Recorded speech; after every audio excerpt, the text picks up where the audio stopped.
Yo. For her 5 minutes of questioning. Thank you, Mr. Chairman. I want to just ask the witnesses, all of you here, except the witness on the end, all of you get a stock option or a stock benefit for your compensation. Is that correct, Mr. Hensley? Yes, Representative. And Mr. Joyner? Yes. Ms. Bordeaux? I do as well, tied to long-term incentives. Okay, and Yes, I do. No, we don't have any ownership or stock. We're a Get out. nonprofit. There's no ownership. okay, you get you get performance bonuses Get out. instead. No. Correct. Out. Okay, so those of you who have stock, your company has to do better or good for you to maintain that value in that stock. Is that right? Nobody disagrees with that, right?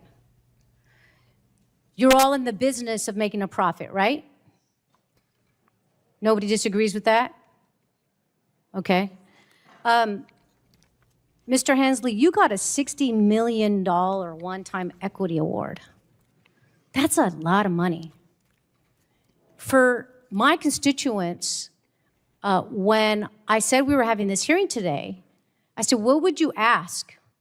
They said, we want to know why they're making so much and why we can't afford our health care, or why we stretch every penny and dime to buy health care just to have the claim denied when I actually need it.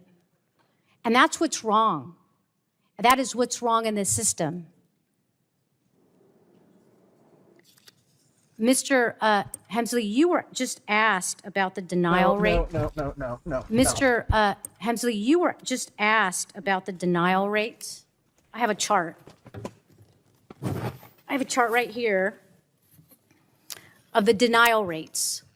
I don't know if you could see it, but United Healthcare Group, according to the Kaiser Family Foundation study, says your in-network denial rate is 33%. That's 33%. Fuck, dude. You just told my colleague that wasn't accurate. Are you saying the report is inaccurate? Or are you just not aware of what your denial rates are? Representative, I think we are aware of our denial rates. I don't Hey know the VG, I found something insane for you to react to. This guy thinks the Sandy Hook shooting was a hoax and even made a video about it. Yeah, I don't care. I'm not watching that. Thanks for the donation, dude. context of what you're showing me. Okay, so you're not aware of the study. Okay. Excuse me. Well, Mr. what do you Hemsley, think your can you denial put rate your is? mic What do you think the closer? percentage is?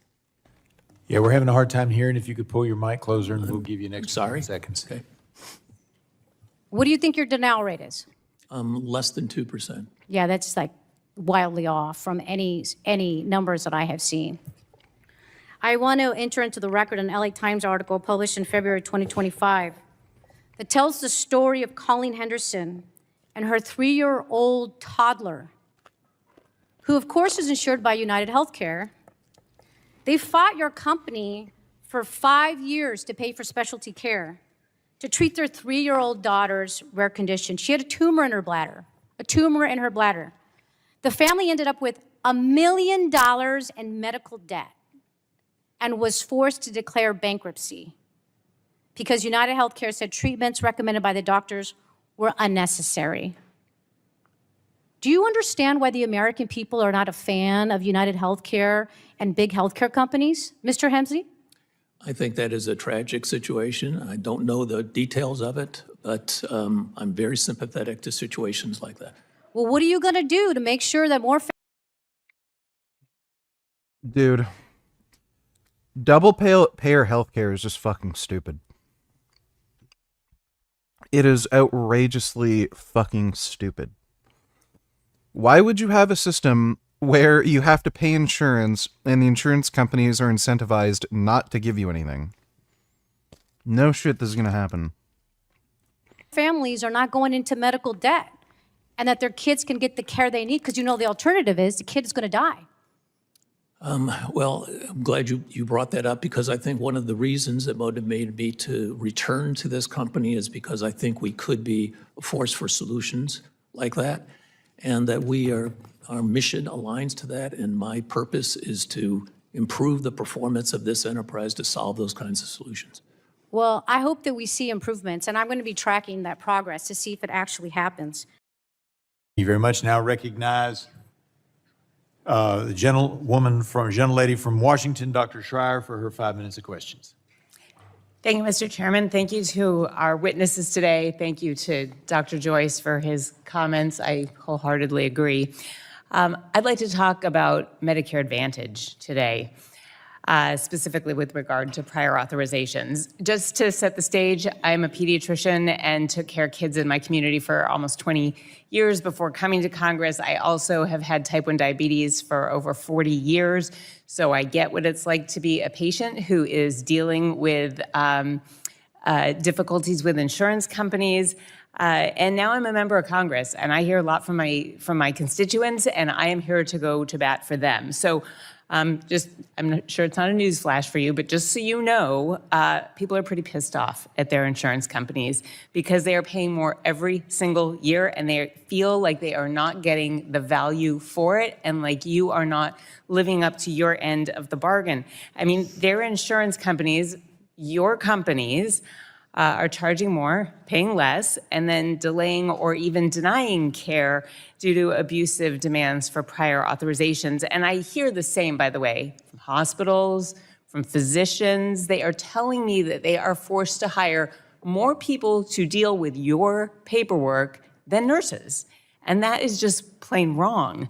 Now, particularly when it comes to Medicare Advantage, not only do you delay that care with prior authorization demands, but you sometimes flat out deny claims after the services are already rendered. And here's an example. One of my constituents had a stroke, required hospitalization.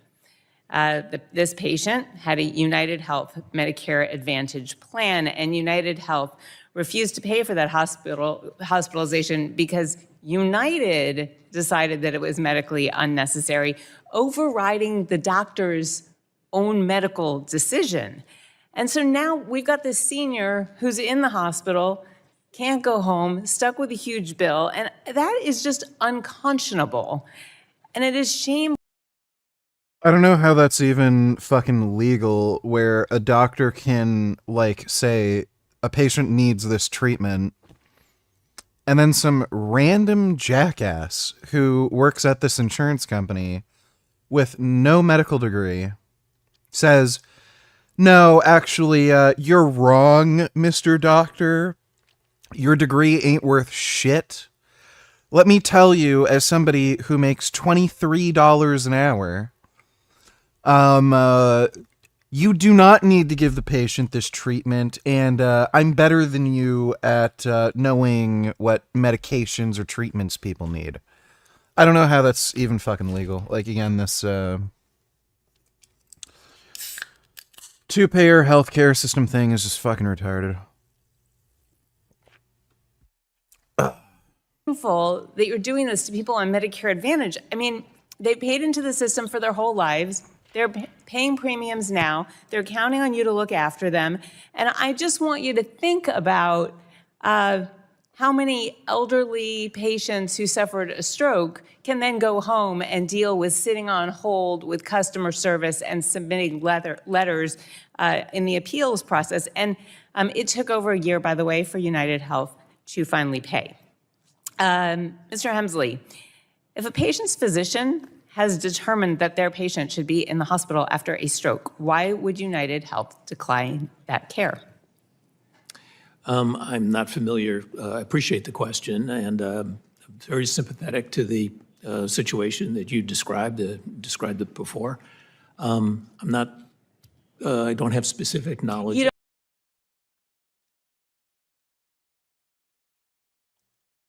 Fall for monsters, not just fictional characters. Why do women fall for monsters? Not just fictional characters or bad boys, but horrible people. Serial killers get love letters. Inmates on death row routinely get married. It's not rare, and it's not just the fringes. Women being drawn to monsters of all types has seeped its way into our media and our culture. I'm Ken LaCourte. I dig into uncomfortable. I don't know about any of you, but I'm sick of fucking seeing social media posts about this fucking monkey named Punch. Like, fuck me in the ass everywhere, constantly. Just post after post. The poor little monkey. Oh, he was abandoned. Oh, look at what's happening to the fucking monkey. Shut the fuck up. You people eat fucking McDonald's. As if you care about animals anyway. Fuck me. Questions and try to give you as fair an overview as I can. And this one is interesting because it touches on biology, psychology, and some patterns people don't like talking about. We'll start by looking at the spectrum of the types of bad men women can be attracted to. Then we'll take a look at the gender gap and see if it's really just women who react this way, or men too. Finally, we'll take a stab at understanding the attraction and seeing if we can figure out the wiring of the women who fall for really bad guys. So there's a spectrum in what I'm talking about here. It ranges from women who love real killers to those who are obsessed with true crime, all the way to women who get into fictionalized dark romance. So let's start with the extreme end, serial killer groupies. Richard Ramirez, known as the Night Stalker. He was convicted of killing 13 people in Los Angeles in the mid-'80s. He was horrific, mutilating bodies, displaying his youngest victim's corpse hanging from a pipe. He carved out one woman's eyes and kept them in a jewelry box as a souvenir. And during his trial, female admirers packed the courtroom. One showed up in a wedding dress, and multiple women proposed marriage. He eventually married a magazine editor. These women weren't alone. Pretty much every famous killer has female groupies. Ted Bundy raped and killed at least 30 women. Yeah, if that tells you anything about women being a fucking degenerate scum, I think, I don't know what else would. So, there you go. Like, what's funny, too, is women complain about men being violent and aggressive and shit, but then they literally reward men for that kind of behavior, so... Right, you complain about it, but then you reward it, He was no exception either. I'm not afraid of him. He just doesn't look like the type to kill somebody. You try to imagine yourself in his place and to see how he's feeling, looking at the pillows with blood stains and everything, if he really did it or not. The trial has drawn women from as far away as Seattle, where Bundy is suspected of other sex murders. Hundreds of love letters, money. Wow. Why are there so many, like, dumb, insane women? Holy fuck. Marriage proposals. Some even showed up to his trial dressed like his victims. Bundy got married and even fathered a child while on death row. Yep. Charles Manson, Jeffrey Dahmer, even Aurora shooter James Holmes, you name it. Now, the famous ones obviously get more attention, but it goes well beyond that, with lots of women falling for non-famous killers as well. There are even websites to match them with prisoners. WriteAprisoner.com or meet an I tell you why women love monsters, because women are monsters themselves, duh. There's even a Fifth Harmony song about it.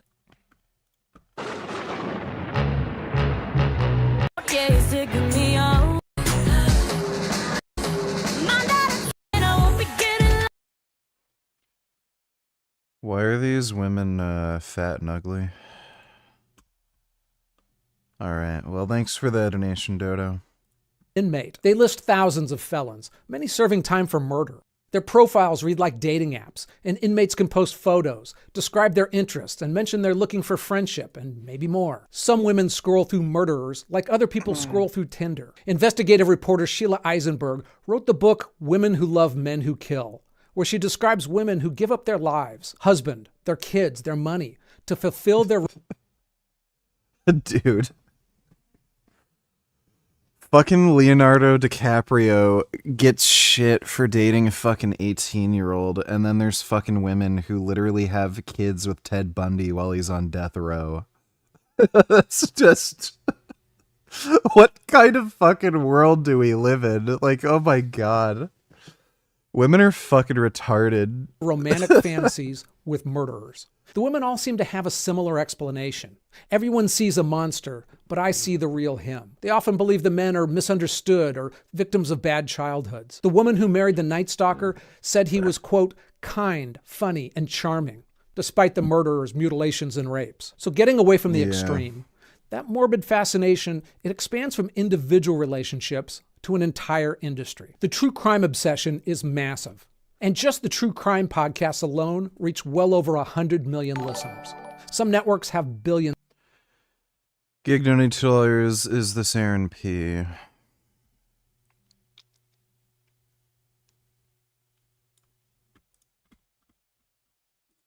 instead of coffee. My mom and my stepdad is controlling. They accuse me of shitting in the bed, even though it was the dog. No. You praise New Yorkers for choosing a new era of leadership that is here for you, because we are you, and for those. Is this real? Why would he bother talking to this person? Mexican, abuelas, llaves bodega owners, telecom, taxi drivers, nurses, Trinidad Light. Yeah, is this real?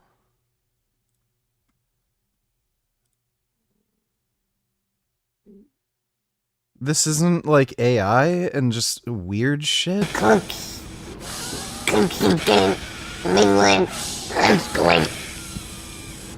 Where are we, the disabled community? I think the disabled community is a critical part of Nobody fucking cares. You're disabled. You're, like, annoying. Get out of my face. Like, that's the appropriate response. Like, why the hell would this guy fucking sit down with this fucking annoying jackass?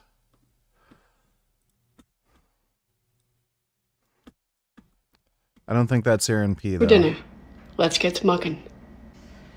What is up, Shock Squad? It is Jay Shock. Currently Shock O'Clock on the wrist. Hopefully it's medium rare. Hopefully this guy fucking gets run over by a train or something. What a fucking stupid dork. I actually want to, like, beat up this jackass. Just seeing what he eats. What a fucking piece of shit. Hope he chokes on his next meal. Hopefully he was born with, like, not just a defect in his, like, fucking head and brain, but, like, there's some defect with his heart.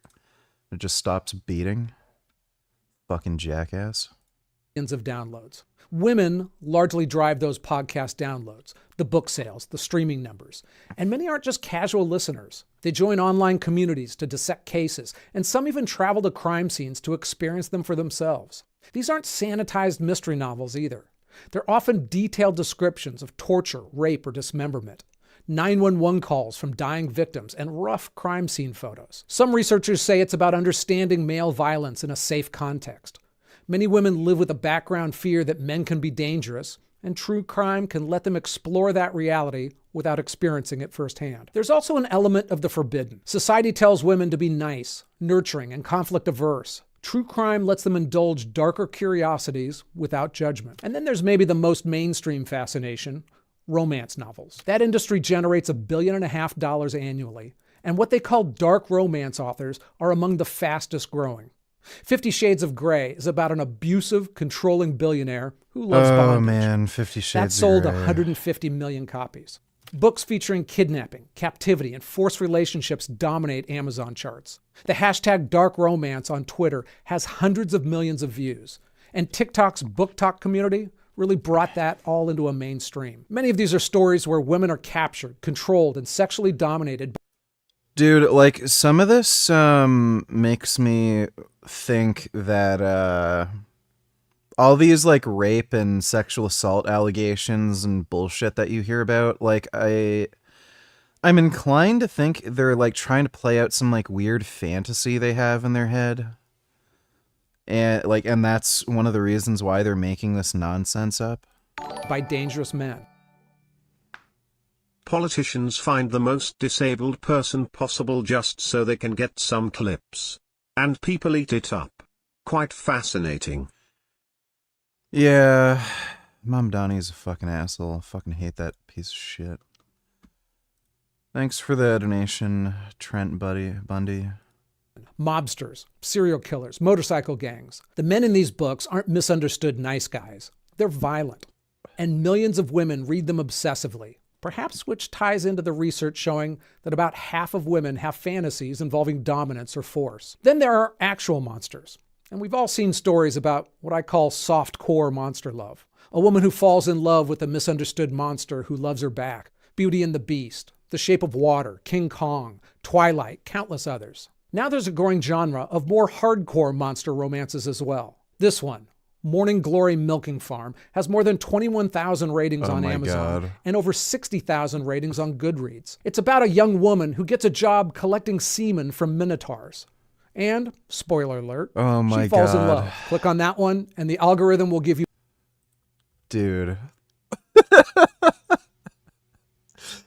If any women give you shit for watching fucking hentai or tentacle porn or some shit, yeah, tell them about that fucking book.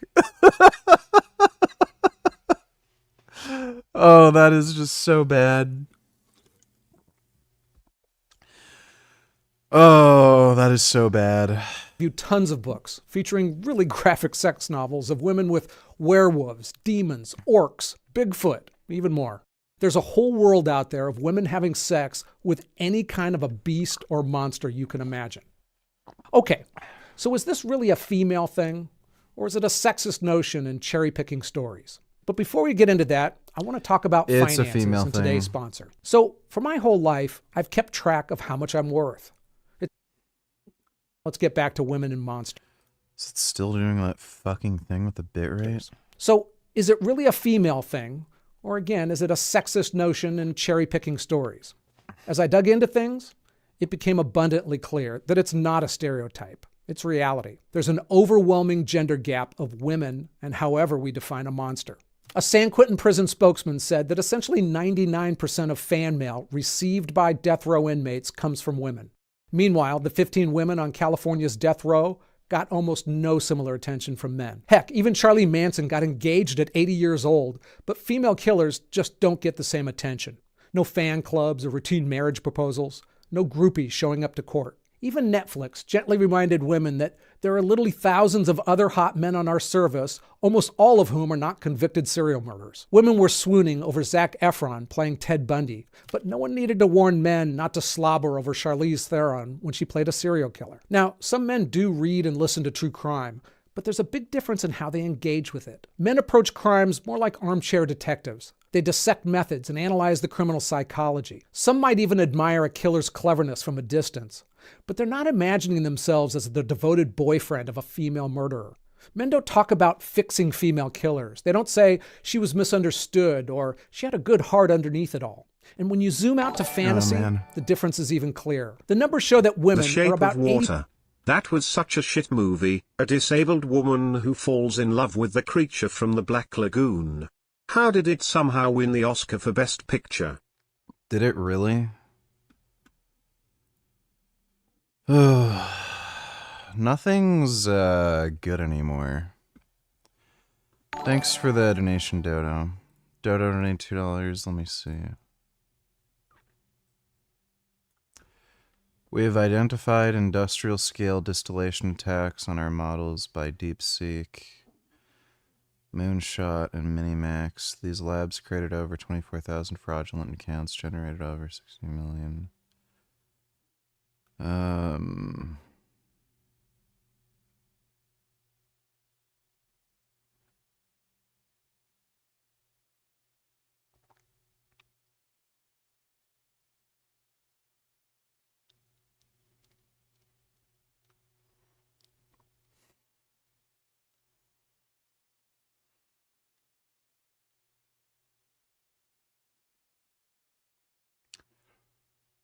So, like, why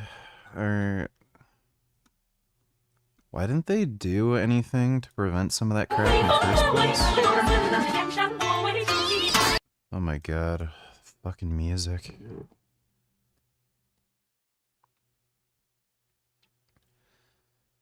What is this disgusting looking crap?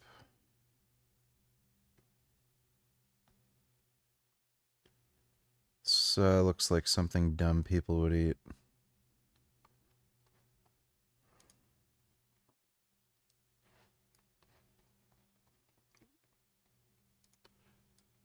Iran wars canceled USS Gerald Ford.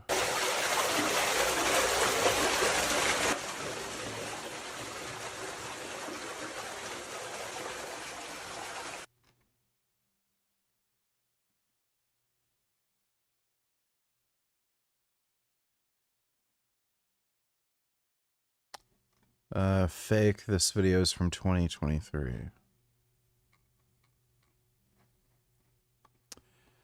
I don't know what the deal with that is.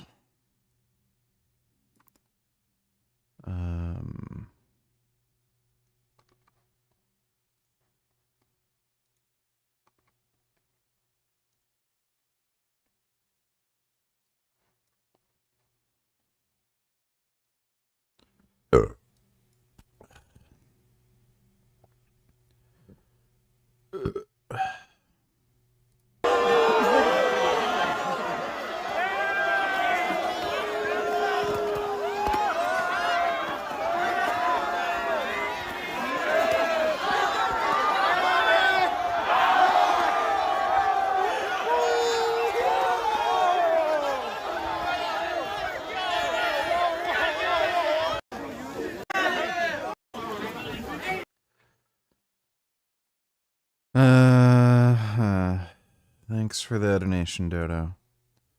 80% of romance readers overall, and they've turned dark romance into a massive industry. In women's fantasy writings, it's almost always about a dangerous man she chooses.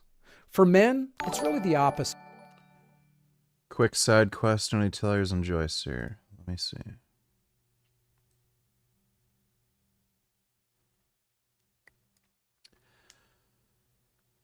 Yeah, I've already seen that one. It's a moose with a bunch of cows. The cows are saying hello to the moose. Cows think the moose is interesting.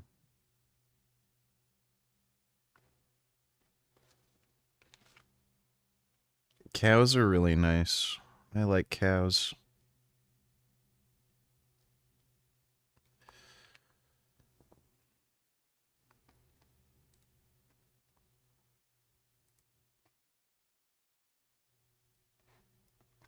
Oh. Oh, that's a nice badger. Wow. Oh my god. He's so person. How come he's so person? Wow. Oh. Oh my god. Oh my god, he's so person too. Oh. Oh, that's a nice sheep. So nice.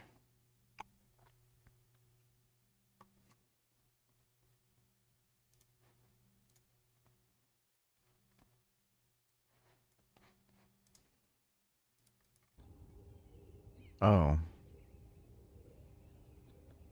Oh.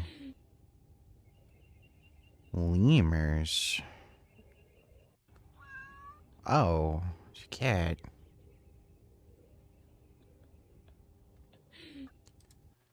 Lemurs are really cool.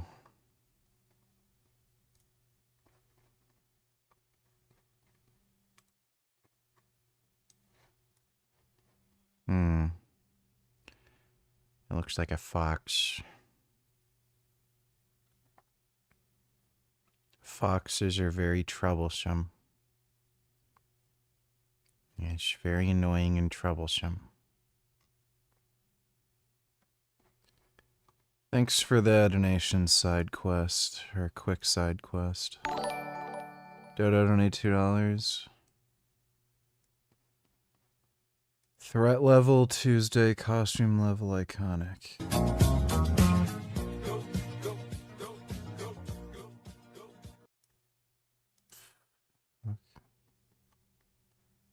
I don't get it.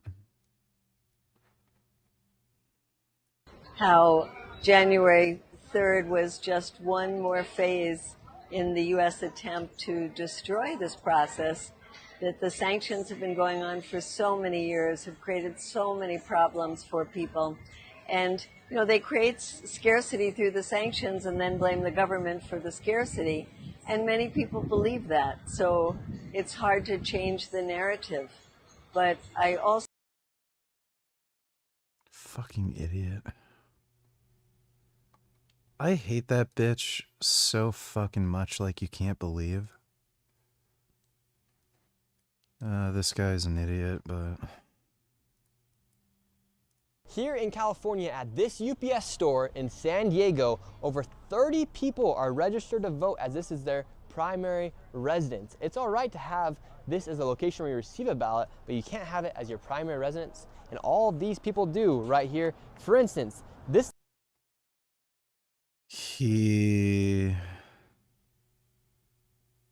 So apparently the UPS store is the same building where there's a bunch of apartments. lady right here, Gloria, she's 100 years old and she voted in the 2020.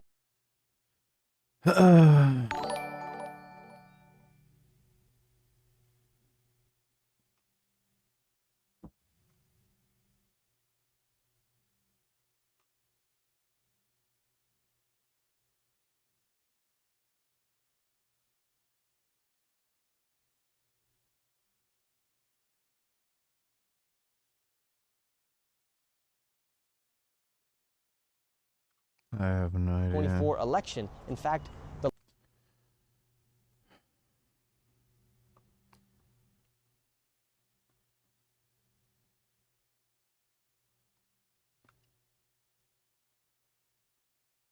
and I see that even, yes, I think that from what I've talked about to people in the street, and I see that even people who didn't like...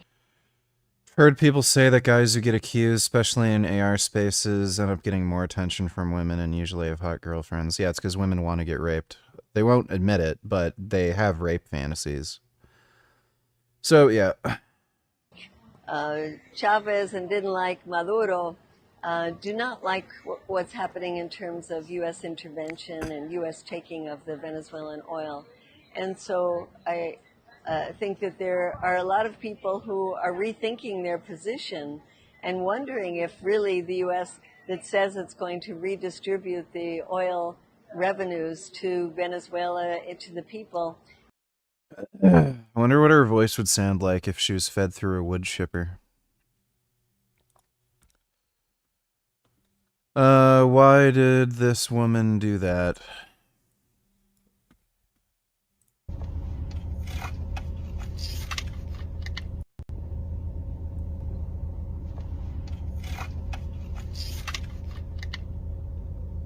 He's videoing me now. Yeah, for my safety. If you feel endangered, I would refer you to call the police. So what do you provide as a safety line? She says she feels unsafe. I'm sitting here, obviously, have my seatbelt on. Nothing's going on. She's sitting back there. She refuses to get out of my vehicle.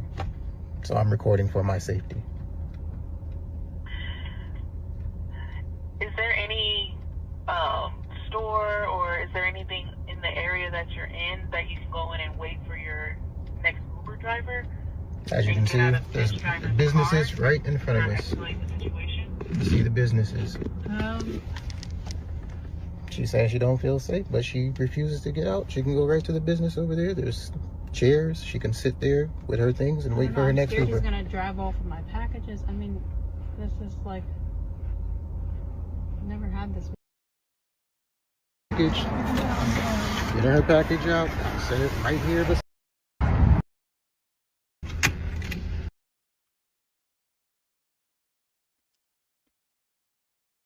Dodo, don't need tellers, you don't get it. It's funny, it's showing how Iran is in shambles and preparing for war while Israelis are enjoying life. Don't you get it now?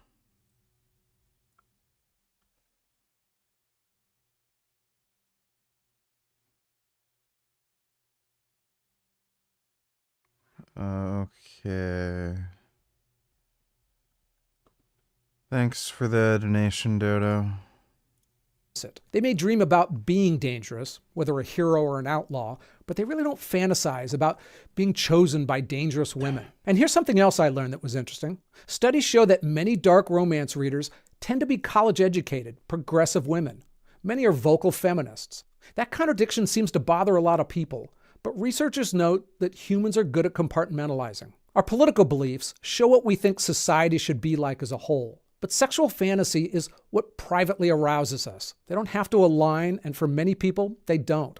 If you ask women what they want in real life, they'll tell you they want kind, emotionally available, respectful men who communicate well. And for long-term relationships, that's mostly true. But they still like reading stories about being kidnapped by pirates or stalked by vampires. That is not remotely true.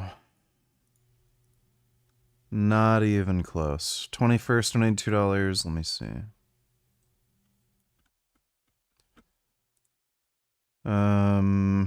Blacks who behave like shucking and jiving coons.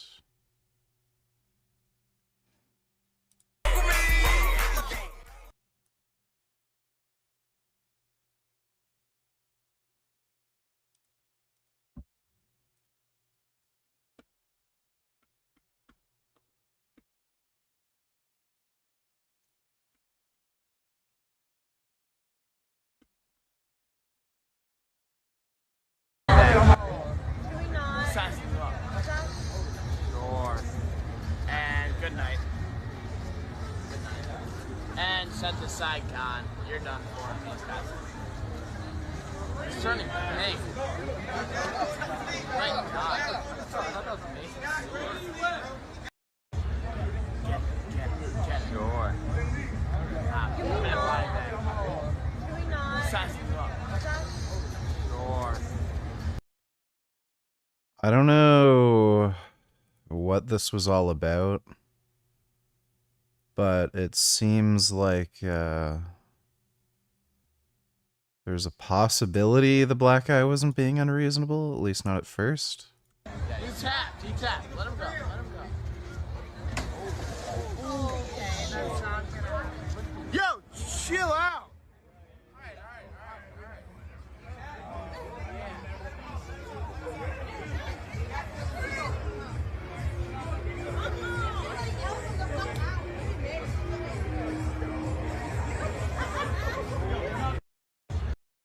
Yeah, was he working security? Seems like the black guy might have been a security guard because the other guy came and helped him. You could work a little harder and go on vacation, but you won't.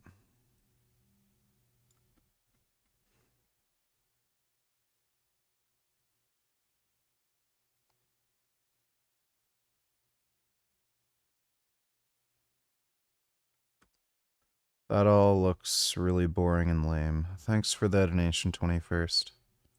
Vampires and men who get restraining orders in the real world. And as always, if I've messed up something here, let me know and I'll address it in a pinned comment in the description box below, where you can also find my script and my research notes.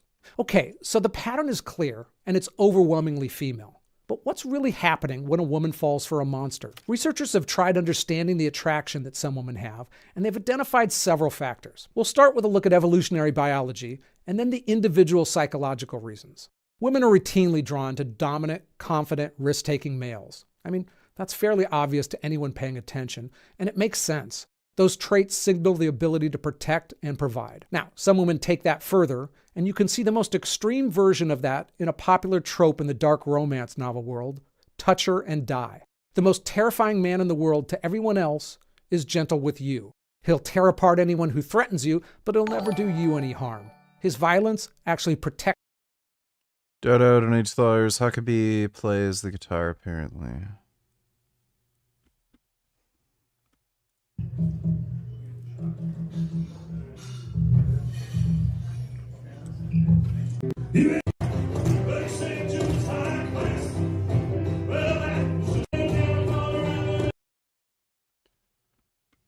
Okay. Thanks for the donation, Dodo. Protects you, and it's intoxicating. The thrill of danger with the comfort of safety. Some evolutionary psychologists explain that for the most part of human history, pregnancy made women physically vulnerable for 9 months at least. Childbirth could kill you, and you needed time to recover afterwards. And then you had years of caring for an infant who couldn't run, fight, or fend for itself. The theory goes that women needed mates who were physically big and bad enough to defend them and their children. A man who was violent but loyal was the evolutionary jackpot. Psychologist Jordan Peterson makes the case more clearly that when real danger shows up, what makes you think the meek guy is going to be good for anything? Being tame doesn't necessarily mean you'll be safe.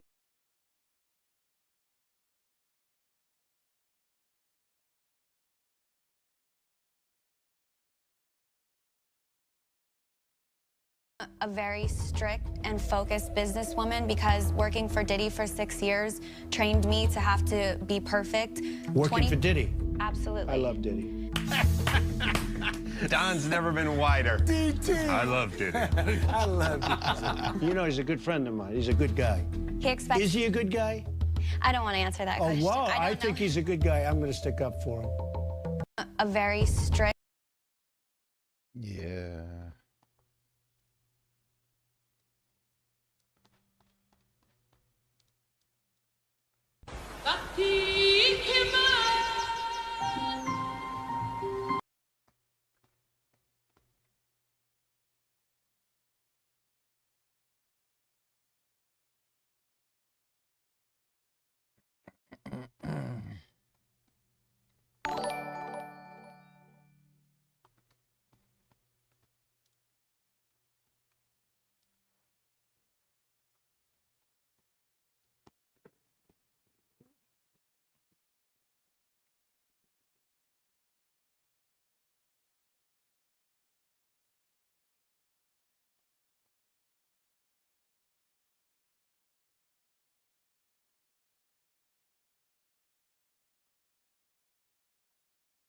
Oh.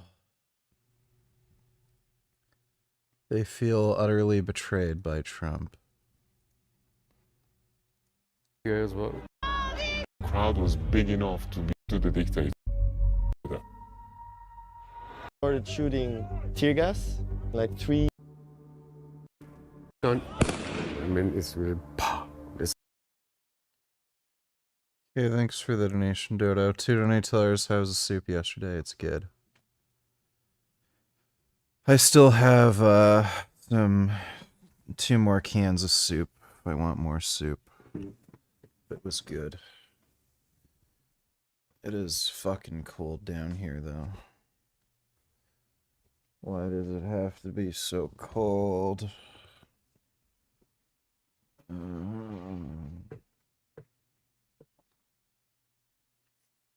When there's an actual threat. It's certainly possible that these preferences were shaped over hundreds of thousands of years, and the result might be now a mismatch between ancient instincts and modern reality. Women's arousal patterns may still respond to signals that once meant good protector, even when now those signals are red flags. When we get past evolutionary concepts and look at psychology, we find a few different theories about why women like this fantasy. There are women who believe, I can fix him. Women who want the perfect boyfriend, and some who have past trauma. Many of us have seen the I can fix him belief with a friend who stays with a guy who's terrible for her, believing she can help him change. Now, this feeling works all the way up to women who genuinely believe they can change a murderer. Forensic psychologist Katherine Ramsland studied dozens of women who married serial killers. In letters and interviews, these women insist that their man is misunderstood and that the relationship is different because she sees the good in him that no one else can, and she can fix his problems. And think about how appealing that is. When you're special enough to reach someone that no one else could, I mean, if you can tame a monster, you must be extraordinary. We see it in those softcore monster stories, Beauty and the Beast, Twilight. Except in the fantasies, they actually change. In the real life, not so much. A lot of women stay in abusive relationships because they believe that they're one breakthrough away from transforming him. Some women also told Ramsland that a man in prison can be the perfect boyfriend. She knows where he is all the time. He's not out there flirting with other women. And she doesn't have to deal with the boring relationship stuff. No chores or petty problems. The relationship stays frozen in a prolonged honeymoon phase of letters, phone calls, and fantasy. One woman said she specifically chose a prison pen pal serving a long sentence in a facility far away. She wanted the emotional connection without real-life cohabitation, like a boyfriend she could put on pause. And also, many mental health experts have noticed that a lot of these women have a history of trauma or abuse. Ramsland said her research showed that these women were often insecure and couldn't find love in normal ways. Some women who married serial killers Dodo donate $2. Let me see. He is moving towards opening up the internal market for non-European truck divers. Egypt, Bangladesh. I can guarantee you, as soon as they do this, you're going to see a massive increase in semi-truck fatalities.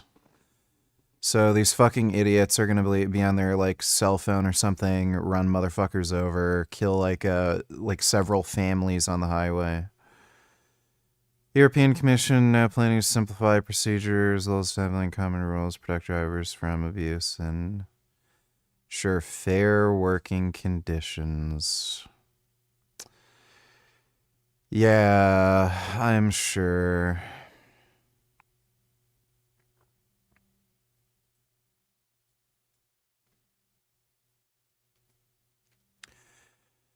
It's all just a race to the bottom. That's what, like, this bullshit is. So, in order for a European to do some of this long haul, truck driving, they're expecting, some decent money from it with benefits. They just want fucking retards from Pakistan to do this crap because they'll do it for like fucking 7 peanuts. And maybe a pair of flip-flops. And it just drives down the cost of labor. That's all it is. It's just bullshit. Fuck these politicians, man.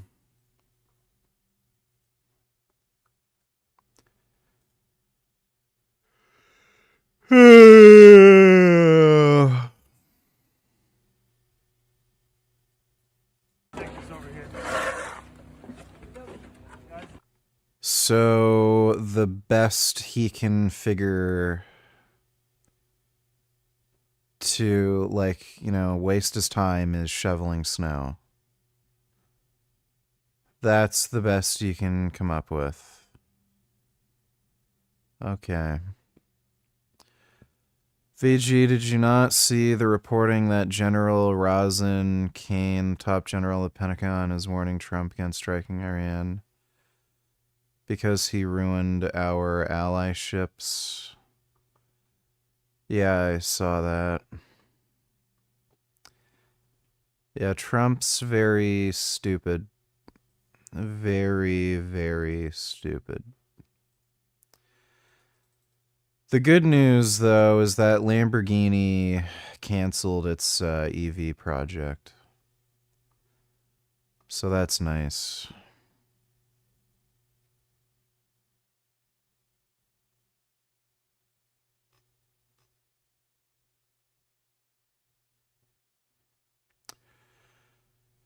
Yeah, apparently the demand for this thing was basically zero.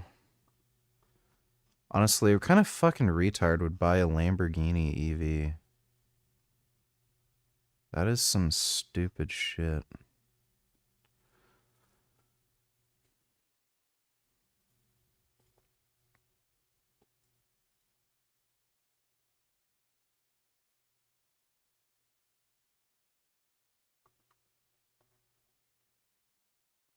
Purposely looked for romantic relationships where they couldn't have sex. One study of women in relationships with men in prison found that 90% of them had previously been in at least verbally abusive relationships, maybe more, with other men. They seem to be repeating a cycle. They're used to being controlled or hurt by men. Trump gave Iran a 10-day warning 4 days ago. I think it's coming.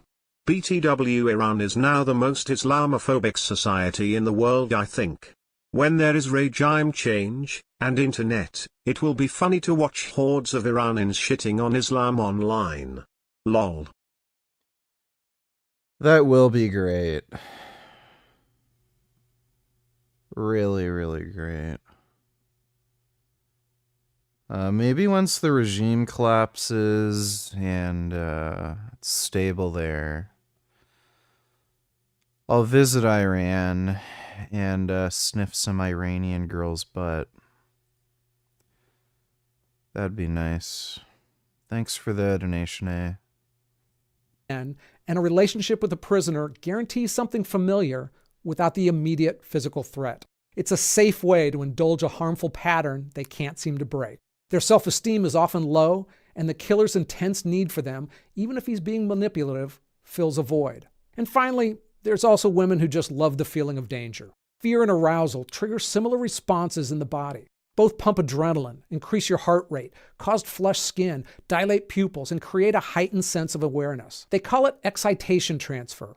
The arousal from one source, in this case fear, gets attributed to sexual attraction. It's why people often feel more attracted to dates after watching a scary movie or riding a roller coaster together. And with fantasy, women can especially enjoy these stories. I took a girl out to see a fucking... At 4:45. I took a girl out to see a fucking horror movie once. And then after we watched the horror movie, she, like, complained that, the movie was too scary and creepy. Fuck! You're clip farming! You lunged at me! You grabbed my phone, knocked it out of my hand, then you lunged at me again! Oh my you God, motherfucker! You are just clip farming now! I'm not! Whoa! I'm not touching you! You're holding my arm! You're holding my arm! Stop! What the fuck? Are you trying to take I'm doing what?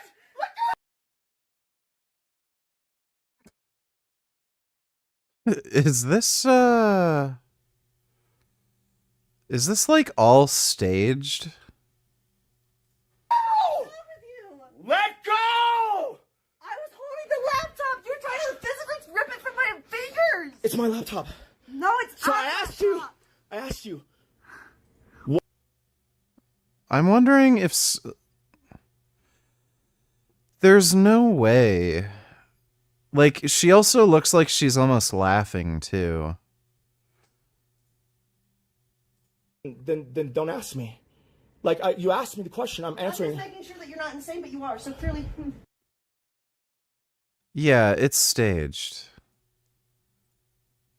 Earlier, that was one. There's no way she'd still, like, just, yeah, it's staged. That's stupid. That's really stupid. Just saw a clip of Gavin Newsom saying he has a low SAT score like black people. Did I watch something out of context?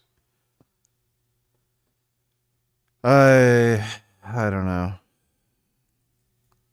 Dodo donate $2. I think 80% chance. No Iran regime change now. I fucking hate Trump. Worst president ever. Also, Israel defense budget. No Iran war allocation.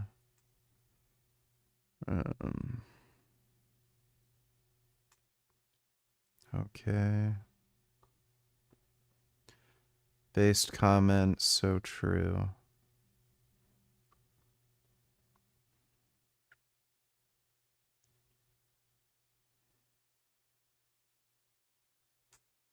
Yeah.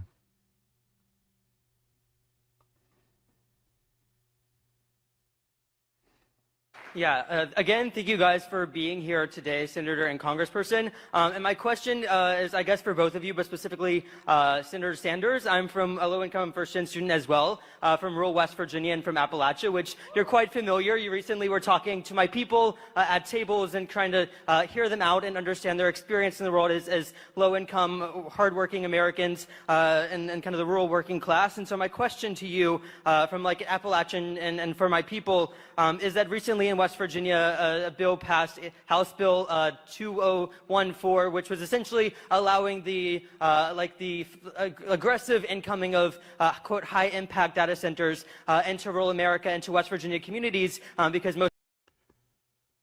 I'm not listening to that. Thanks for the donation, Dodo. Kid Boo donated $2. Oh, god damn it. Oh. Oh, what's going on here? Oh. Oh my god.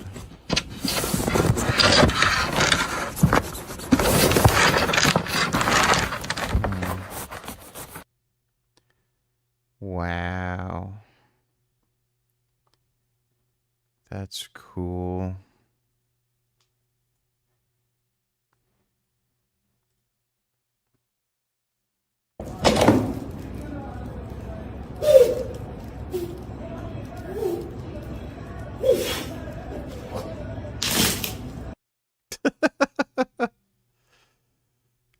Yeah, that's embarrassing.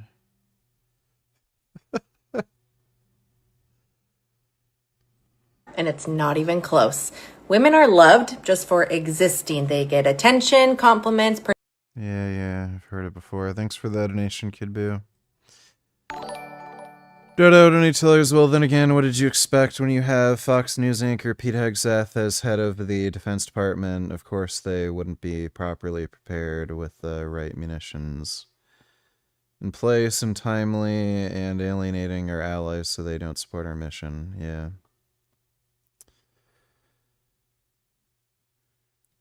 Yep. Thanks for the donation, Dodo.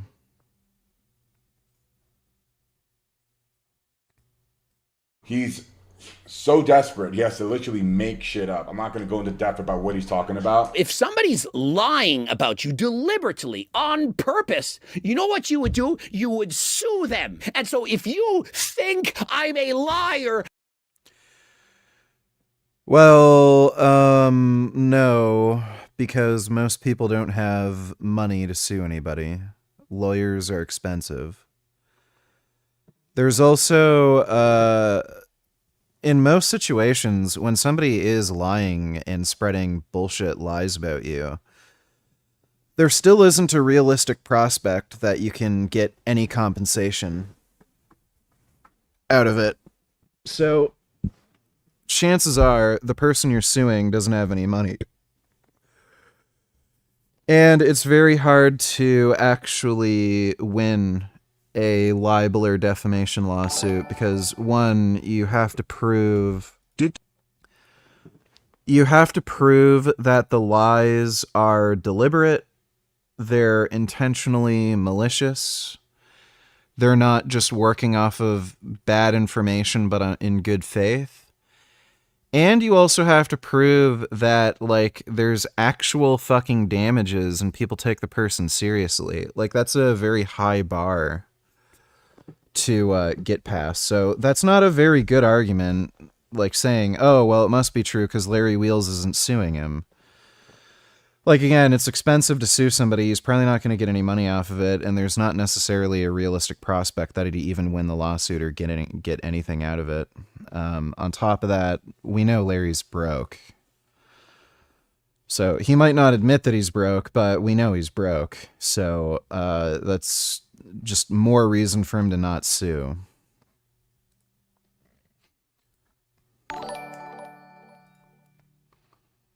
Did Dr. Avi seriously not think that through when voting for Trump? We all knew how incompetent he was and how he promised to put the most incompetent people in his administration, so I don't know how you could expected anything different. Fuck Trump, honestly. Yeah, Trump's really bad.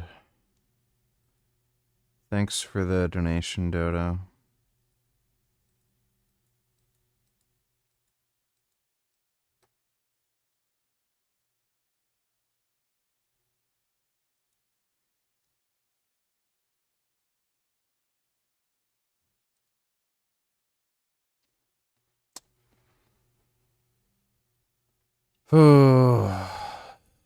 Let's see me in court. Well, you own it. Or will he just say it's a lie?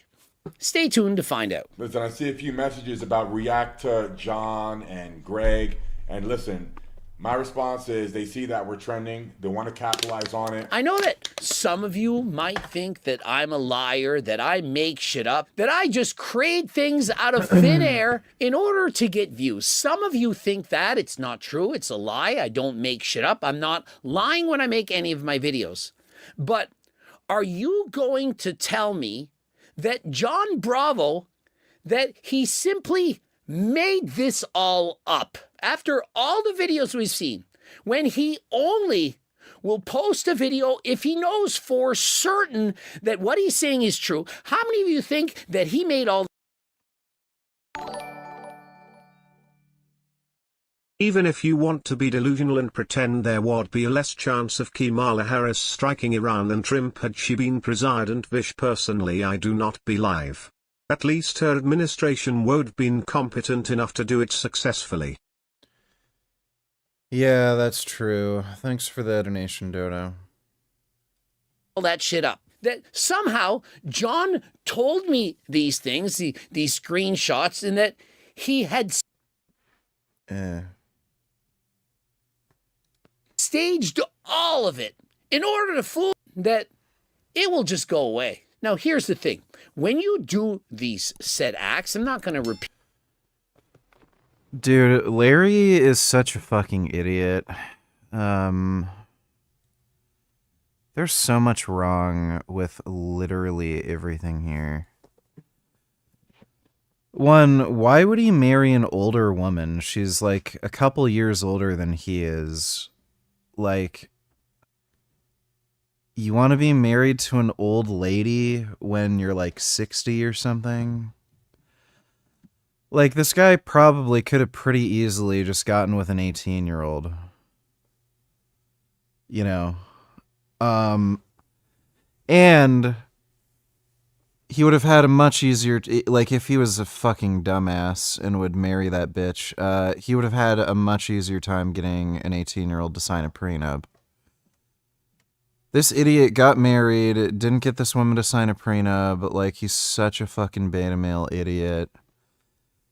And for no reason, this woman's just inserting herself fucking everywhere. In his videos, in his live streams, like, why the fuck is she here? It's just bizarre. Like, people are subscribed to Larry's channel to watch Larry and get, like, his lifting advice and shit. And then here's fucking weird, dumb plastic surgery bitch on the side doing I don't know what for anybody. It's just retarded. Larry Cucks. Like, she's fucking like 33 or 34. So she's basically my age. And she has a ton of, like, look at her lips. I mean, it's just the amount of plastic surgeries she's had. She's not even good to look at. So there's just no reason for her to be there. It's just bizarre. That if he the whole situation's just fucking weird. Continues to deny it, that it will just go away. Now, here's the thing. When you do these said acts, I'm not going to repeat them. You know at some point that they are going to come out. You cannot be a famous multi-millionaire with millions of... Yeah, all this shit's probably just going to blow over. Like, he's just going to keep denying it, and then people are going to be like, yeah, well, I guess that's just, you know, what he does.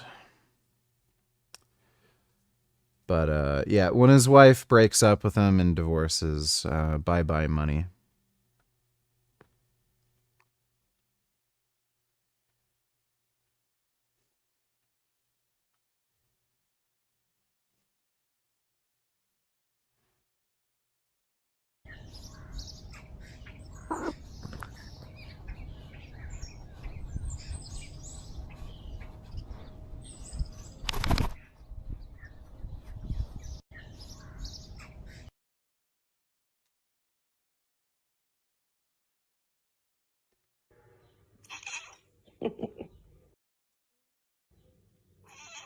I still remember the very first moment I saw him, but the truth is, this story...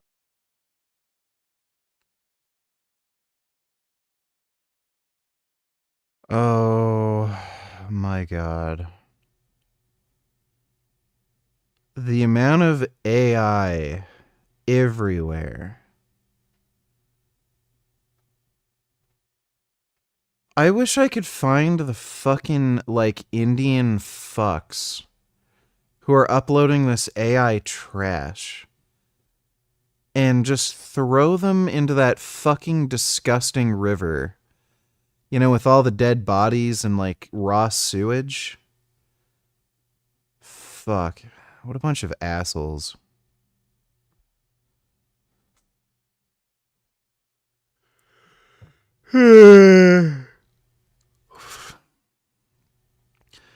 Prostate protection supplement.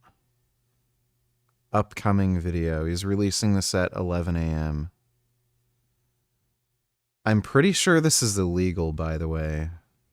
That can't possibly be something the FDA would allow.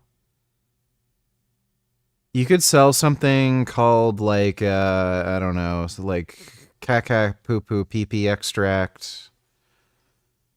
Calling something prostate protection, that sounds like a very explicit medical claim, which you cannot make with over-the-counter supplements.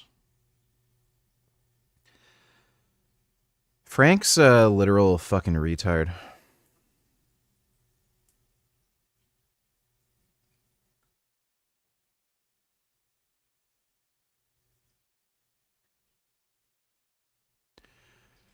I don't know why all these dumbasses are in fucking Mexico, by the way.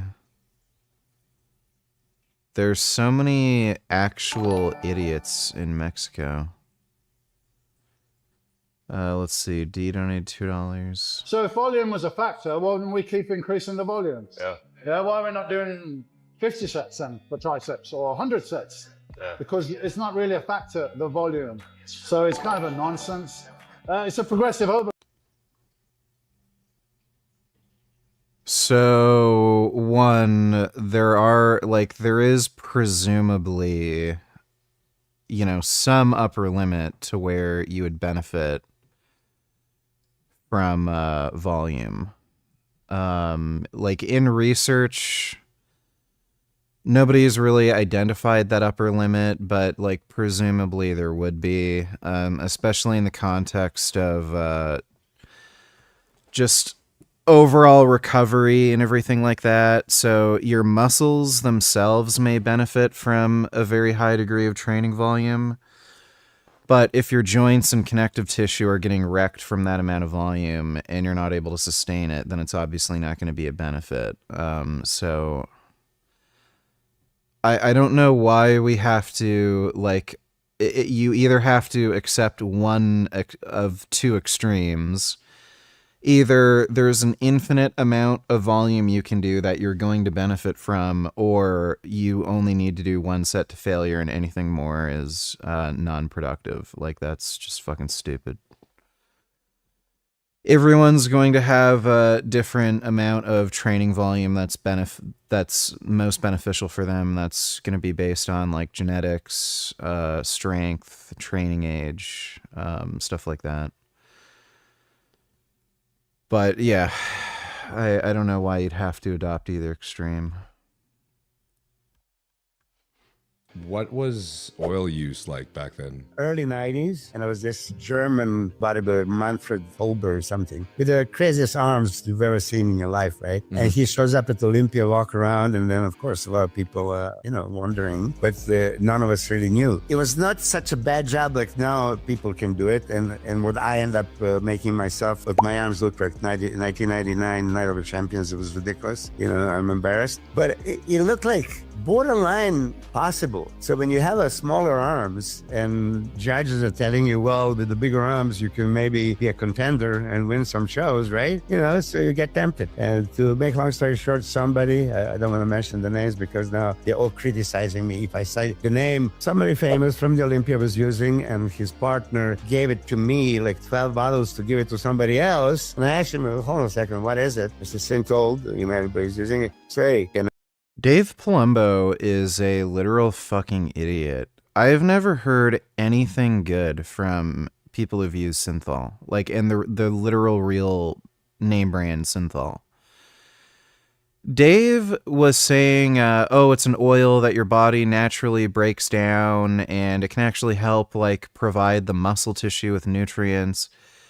Everyone I fucking heard who's taken this fucking shit, just they talk about getting a fuck ton of scar tissue, that ends up like making it impossible to train, and then their muscles like degenerate and shit, and some of them even got infections and crap. Milos felt like he was almost gonna die. He got that embolism thing from injecting it into a vein. His like ex-wife did it for him. Can I get some? So just take half. And that's how I started. That's 97 Olympia that I started using until now. At that time, what that oil was, I have no idea, right? I don't think that anybody ever figure out what that really is. The bottom line is, monkey see, monkey do business. They just need to sell you a story like it binds to your fiber, it enhances the diameter and all this. Obviously, it's not like that. But I started injecting it, and when your arm blow up like a couple of inches that you always wanted to have it, you kind of like it. And then you start putting, what else can I put? I can put in my calf. And I had a good calves, right? But I didn't have a freaky calves. And I've seen a couple of guys who said, okay, if you see some of those pictures in 99, my calves look ridiculous. Hey there, my name is Alec. See that? No mobility. I can't throw a ball.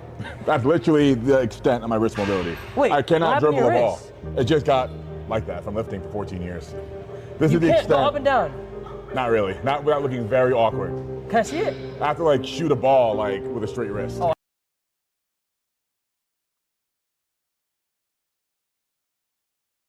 Why is he hanging out with Neon? So if you guys That dude's a fucking degenerate fucktard. were to go back in time and you had 1 year for you to gain the most quality muscle that you could possibly gain, knowing what you know now after all these years of coaching and having podcasts and all this shit, I know it's going to be a lot, but what would you do? I'm going to stick to my thing. I never went more than 750 milligrams of testosterone a week. Ever. I would still probably keep 750. Maybe I could lower it to 500, but 750 was no problem. And it could be testosterone or any ester. It doesn't matter, right? I'm not into this daily daily intake. You take 3 times a week, every other day. That's more than enough. Yeah, I think that's good enough. So as far as anabolics, when Dorian was saying back in the day that we really did 2 or 3 parabolan a week, which was 76 milligrams of Cambolan, that's exactly what it was. And should I do more? You cannot get parabolan anymore the way we were, but like 300 milligrams of Pren a week would be more than sufficient. Masteron. You can get Parabolan. My supplier has Parabolan. I don't know where you got that idea from. Yeah. So wait, are you saying that you'd use less or use more? No, we use 3 a week. Right. What I'm saying is he's asking if you were going to change more. No, that you'd use less or use milligrams of Pren a week would be more than sufficient. Masteron, yeah. So wait, are you saying that you'd use less or use more? No, we use 3 a week. Right. What I'm saying is he's asking if you were going to change something. Like I wouldn't. I think the 300 milligrams would be more than enough. I would much rather combine. I would combine with both Masteron and Primo too. I like their combo. So I could possibly do the 300 of each, Pren, Masteron, and the Primo.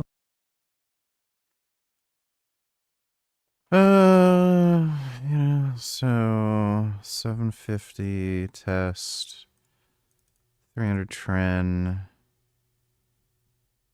Did he say 300 Masteron and 300 Primo? Yeah, it's like 1.5 grams, a little over 1.5 grams a week. It's not too bad. Thanks for that donation, Didi. Dodo $20 probably has asbestos in it. Yeah, probably. Like it's,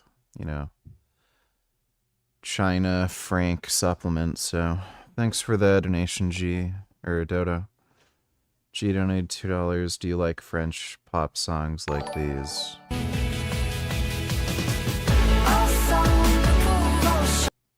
Are you like fucking retarded? Thanks for the donation, dude. Dodo $92. This is 2 days old, but yeah. If the United States strikes Iran... Alright, we can watch this also. Every device you own. I guess we can take a look at that too. Thanks for the donation, Dodo. When is it likely to do so? You know, the news channel that I work for asked me to be on call this Saturday and Sunday because they think it could happen as early as the weekend. So that being said, can we actually predict when a strike on Iran is likely to occur? I think we can. The U.S. has a heck of a lot of military hardware in the region, as well as the USS Abraham Lincoln Strike Group in the Arabian Sea, or as I like to call it whenever an aircraft carrier is there, the Sea of America. And we have another aircraft carrier on the way, the USS Gerald R. Ford, which is either in the Mediterranean right now or transiting the Suez Canal as we speak. It costs $6.5 million a day to operate an aircraft carrier strike group. You don't just deploy one for the lulz, much less two. Now, the first thing we have to think about here is the phase of the moon. Moon phase creates or reduces illumination. During a new moon, the night sky tends to be darker. During a full moon, the night sky tends to be lighter. And if you're firing cruise missiles or doing a helicopter insertion or flying the danger Dorito, you want less illumination on the ground. So I took a look at 20 major air operations since 1980, and I researched the moon phase on the night of the operation. And by the way, that spreadsheet is available for paid members to download at ryanpet.substack.com. Membership is only $5, and you get a lot of resources like spreadsheets and PowerPoints. What I found is that of the 20 major airstrike operations since 1980, 8 of them happened during conditions of less than 25% illumination, meaning new moon, a waning crescent, or an early waxing crescent. But the recent operation to capture Nicolas Maduro happened during a full moon. In fact, not just a full moon, but the wolf moon, which means the moon was brighter than average. So, of course, moon phase isn't the only factor. You also have to look at weather and targeting data. And let's say the target's moving every 4 hours. If you have a good location fix and you suddenly have good weather, you might go no matter what the moon phase is. So, can we use other metrics other than moon phase to kind of predict when a strike might occur? Well, the USS Gerald R. Ford Strike Group is in the Mediterranean right now, or maybe transiting the Suez Canal. Transiting the Suez Canal is going to take 12 to 16 hours, and then you have to transit the Red Sea. Crossing the Red Sea is going to take 2-3 days, maybe, another 2-3 days to get to the Arabian Sea. So the Gerald R. Ford Strike Group is going to be within striking distance of Iran by Wednesday the 25th or maybe Friday the 27th. Around this time, the moon will be in the waning gibbous phase, which is 90% illumination. So let's look at the weather. Now, Iran is big. It is roughly the size of Alaska. And since not all my viewers are from America, yet, this is what Iran looks like on Europe. So the weather will be a little different depending on the target in Iran. Now, I don't exactly know what targets in Iran may be struck, but we can make some educated guesses, and I'll get to that. But first, let's rule out what we probably wouldn't target.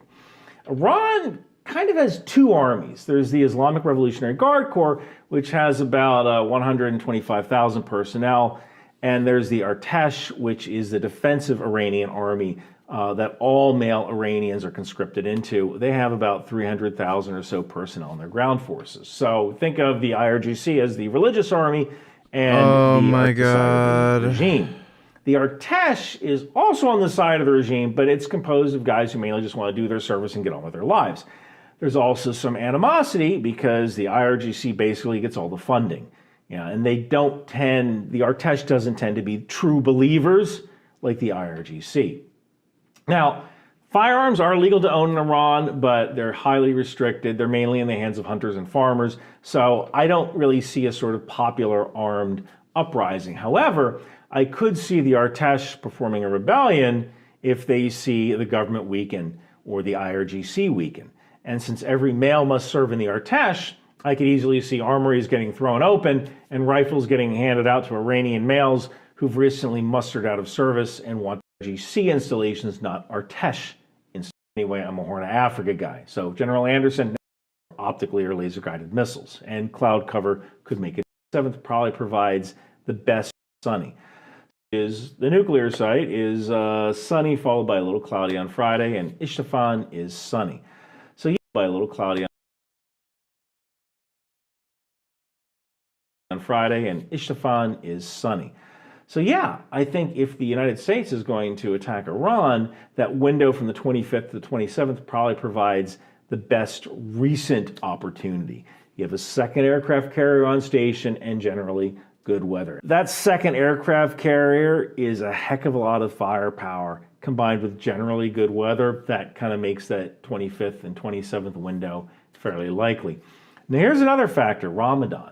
The Islamic holiday and holiest helping him with special meals. In general, hunger and thirst lead to bad decisions and poor reaction time. To February 27th and maybe sometime in mid-March. Well, you know, hope for the best. Yeah, hopefully if it's not this month, it's next month. Every electronic object in your house has chips in it, sometimes lots of them. And get a sense of how far we still have to go. A lot of the silicon is sourced from there. The world's most pure silicon. This is heavy. To transform raw silicon into a wafer, it must first be melted down in this 35-foot tall machine. Apple can do to help this facility inside them are put in Pro and has grown. Yeah, that's cool.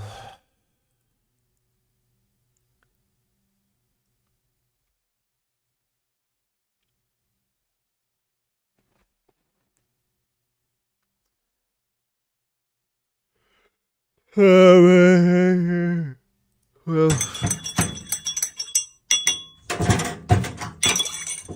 a nice warm cup of tea. Oh, I think she knows.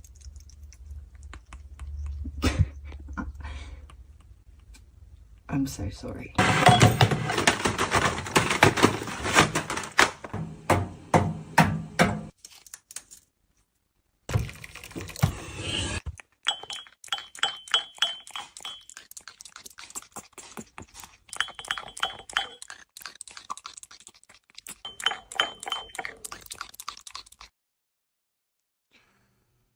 Parrots are really cool. I love parrots. Wow. This parrot drinks tea. That's amazing. I really like those African greys. They're fucking cute. The birds received a very special package from Mealbury. And what we found was the most terrifying pine cone known to man. Oh my god. Birds.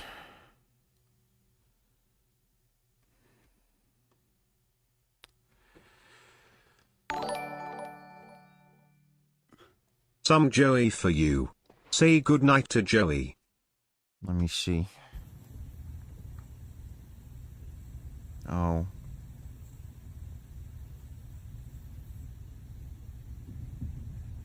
I don't know what you're up to.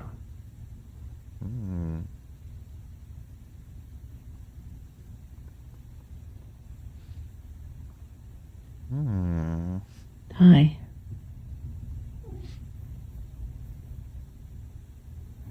Oh, wow. He's so fast. Oh, Good night, Joey. I love you. Oh, wow. Joey's a sweet boy. Hope he has sweet dreams. Love Joey. Thanks for the donation, even though. Gummy just always sleeps in bed with me. He does have his cat tower. Occasionally, he likes just being high up in the cat tower.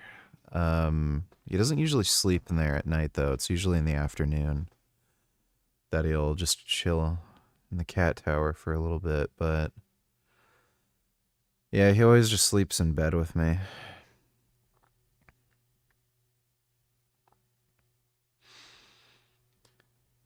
I think I'm gonna have to go to bed. I'm feeling tired and also weird. Tired and weird today, right now. Spaghetti.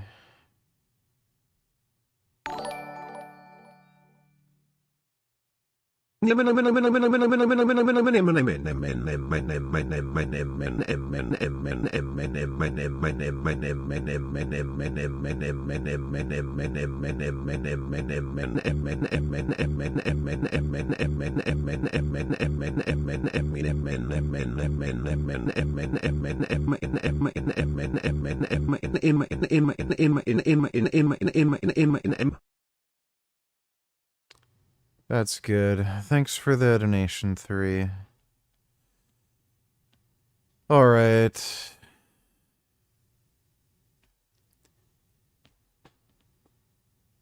I don't have to train tomorrow, so, I think when I'm up, I'll just stream, play some games right away or something. And then if I need to have an afternoon nap, I'll just set an alarm and force myself to kind of get up at a normal time.